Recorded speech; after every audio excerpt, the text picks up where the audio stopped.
In the days when David was king, there was a band of warriors whose names were whispered in awe: David's mighty men. These men weren't just soldiers, they were legends, bound by loyalty and the power of Yahawah. Their exploits were the stuff of tales that stirred the hearts of Israel. First among them was Josheb-Basshebeth, also known as Adino. In a fierce battle, the Philistines charged, outnumbering Israel's forces by hundreds.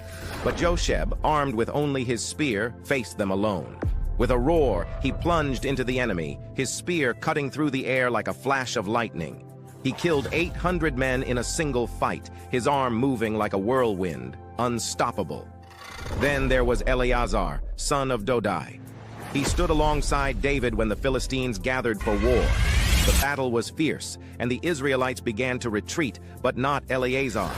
He stood firm, his sword gleaming, and fought until his hand froze to the hilt. Philistines fell at his feet, one after another, until the ground was soaked with their blood. By the end of the day, Eleazar had fought so fiercely that his hand had to be pried from his sword, and the Israelites returned only to gather the spoils of his victory. But the stories didn't end there. Shammah, son of Agi, found himself alone in a field of lentils as the Philistines descended. Everyone else fled in fear, but Shammah didn't move. With steely determination, he gripped his spear and stood his ground. As the Philistines charged, he cut them down one by one until the entire enemy force turned and fled before him. The field was his, and Israel was saved by his hand. One of the most daring moments came when David, thirsty and longing for the waters of Bethlehem, sighed, "Oh, that someone would get me a drink from the well near the gate." The city, however, was held by the Philistines. Without hesitation, 3 of David's mightiest men broke through enemy lines, their swords flashing as they fought their way through the Philistine ranks. They reached the well, drew water, and fought their way back, the clash of metal echoing across the valley. They presented the water to David, but in a display of honor, he poured it out, saying, "This is the blood of men who risked their lives for me."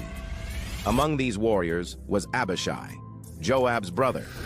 In one battle, he raised his spear and took down 300 men, his ferocity like a storm on the battlefield.